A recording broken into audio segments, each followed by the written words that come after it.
Neurology ఓపీలో మేము day in day out ఎక్కువగా చూసే పేషెంట్స్ అంటే హెడేక్ పేషెంట్సే ఉంటారండి. Headache is the most common disorder. ఇవాళ ఒక 10 పేషెంట్లు చూస్తే more than 8 patients have headache as presenting complaint, లేకపోతే as an associated complaint. So headache అయితే ఒక ఇంట్లో మోర్ దెన్ 50% ఆఫ్ ద పీపుల్కి హెడేక్ ఉంటుంది. సో హెడేక్ కారణాలు చాలా ఉంటాయి. సింపుల్గా చెప్పాలి అంటే ప్రైమరీ, సెకండరీ అనుకోండి. ప్రైమరీ అంటే బ్రెయిన్ స్కాన్ చేస్తాము, స్కాన్ నార్మల్గా ఉంటుంది, బట్ స్టిల్ పేషెంట్కి హెడేక్ ఉంటుంది. ఓకే, అంటే అండర్లైన్ కాజ్ ఉండకపోవచ్చు, బట్ స్టిల్ హెడేక్స్ అయితే వస్తూనే ఉంటాయి. ఎక్కువగా చూసేవి ప్రైమరీ హెడేక్సే.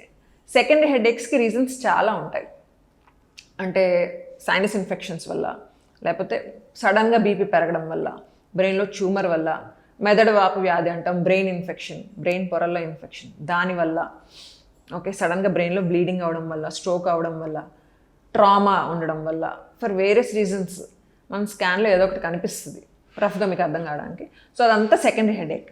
కానీ కామన్గా చూసేదంటే ప్రైమరీ హెడేక్. ప్రైమరీ హెడేక్ అంటే migraine, most common migraine, tension headache, రెండు కూడా. స్ట్రెస్ హెడేక్స్ లేదా టెన్షన్ టైప్ హెడేక్ అంటాము, and migraine headache. Migraine headache అనేది చాలా తీవ్రంగా వస్తుంది స్ట్రెస్ హెడేక్తో కంపేర్ చేస్తే. జనరల్గా విమెన్లో చూస్తాం, ఆడవాళ్ళలో 20, 30, 40 ఇయర్స్ ఏజ్ గ్రూప్లో చూస్తాం. ఇది విపరీతంగా ఉంటుంది. కొంతమందికి ఫ్రీక్వెన్సీ ఎక్కువ ఉంటుంది, అంటే ఒక వారంలో 3-4 సార్లు రావడం, లేదా ఆల్మోస్ట్ డైలీ రావడం. అండ్ సివియరిటీ కూడా మైగ్రేన్ హెడేక్ ఎక్కువ ఉంటుంది, బాగా పొడుస్తున్నట్లు ఉంటుంది. సివియరిటీ అంటే ఈజీగా 4 hours, కొంతమందికి అయితే మోర్ దెన్ 24-48 hours కూడా హెడేక్ లాస్ట్ అవుతుంది. ఆ టైంలో వాళ్ళు పని చేసుకోలేరు, పడుకోవాలనిపిస్తుంది, లైట్ వంక చూడలేరు, సౌండ్ వినలేరు, బ్రైట్ లైట్ చూసినా, ఎండలోకి వెళ్ళినా, కొంచెం లౌడ్ సౌండ్ ఉన్నా హెడేక్ వర్స్ అయిపోతుంది. ఇవన్నీ మైగ్రేన్ ట్రిగ్గర్స్ అంటాం అనమాట. ఒక 30-year-old ఫీమేల్ని తీసుకుంటే నిద్రలేకపోయినా, హెడ్ బాత్ చేసినా, పీరియడ్స్ టైంలో స్ట్రెస్ ఉన్నా, లేదా స్క్రీన్ టైం ఎక్కువ ఉన్నా, టైంకి ఫుడ్ తినకపోయినా, డిహైడ్రేషన్, సరిగ్గా వాటర్ తీసుకోకపోయినా, ఇవన్నీ మైగ్రేన్ ట్రిగ్గర్స్ ఉంటాయి. ఇవి కాకుండా వాట్ వీ సీ ఈజ్ కొన్ని ఫుడ్స్, కొన్ని స్మెల్స్ హెడేక్ని ట్రిగ్గర్ చేస్తాయి. ఫర్ ఎగ్జాంపుల్, సడన్గా ఒక లడ్డు తీసుకున్నాను అనుకోండి, అందులో ఉన్న ఎక్సెసివ్ షుగర్ కంటెంట్ వల్ల వాళ్ళకి హెడేక్ ట్రిగ్గర్ అవ్వచ్చు. బయటకి వెళ్ళి నూడిల్స్ ఆర్డర్ చేశారు, అందులో వేసే టేస్టింగ్ సాల్ట్ వల్ల హెడేక్ ట్రిగ్గర్ అవ్వచ్చు. కొన్ని పర్ఫ్యూమ్స్ వల్ల, స్మెల్ వల్ల కూడా హెడేక్ ట్రిగ్గర్ అవ్వచ్చు. ఇవన్నీ ట్రిగ్గర్స్ ఉంటాయి.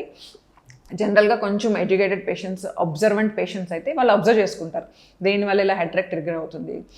పీరియడ్స్ టైమా, లేకపోతే మిడిల్ ఆఫ్ ద పీరియడ్సా, నేను హెడ్ బాత్ చేశానా, ఎండలోకి వెళ్ళానా, నిద్ర లేదా, ఏదైనా తిన్నానా, టైంకి తినలేదా, దీనివల్ల హెడేక్స్ ఏమైనా ట్రిగ్గర్ అవుతున్నాయి. And OC pills, contraceptive pills ఎవరైతే వాడతారో వాళ్ళలో కూడా ఈ మైగ్రేన్ హెడేక్స్ వర్స్ అయ్యే ఛాన్స్ ఉంటుంది. సో జనరల్గా క్వాలిటీ ఆఫ్ లైఫ్ని బాగా ఇంపేర్ చేస్తాయి ఈ మైగ్రేన్ హెడేక్స్. ప్రాపర్గా మనం చూసుకుని డాక్టర్ని కన్సల్ట్ చేసి మెడికేషన్ తీసుకోలేదంటే. ఎవరికైతే రేర్గా వస్తాయో, అంటే once in a month or once in 2 months infrequent headaches వస్తాయో, వాళ్ళకి ఆ టైంకి మెడిసిన్ తీసుకుని కొంచెం రెస్ట్ తీసుకుంటే సరిపోతుంది.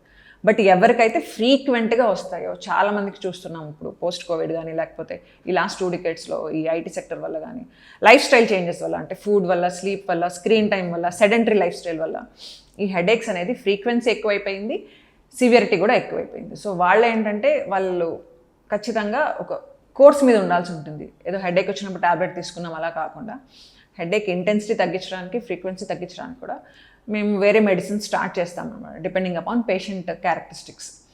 మెడికేషన్ 3 to 6 months వాడితే వాళ్ళకి కొంచెం రిలీఫ్ అనిపిస్తుంది. మెడికేషన్తో పాటు లైఫ్ స్టైల్ చేంజెస్ చాలా ఇంపార్టెంట్. నేను ఇందాక మీకు ట్రిగ్గర్స్ గురించి చెప్పాను కదా, సో లైఫ్ స్టైల్ చేంజెస్ చాలా చాలా ఇంపార్టెంట్.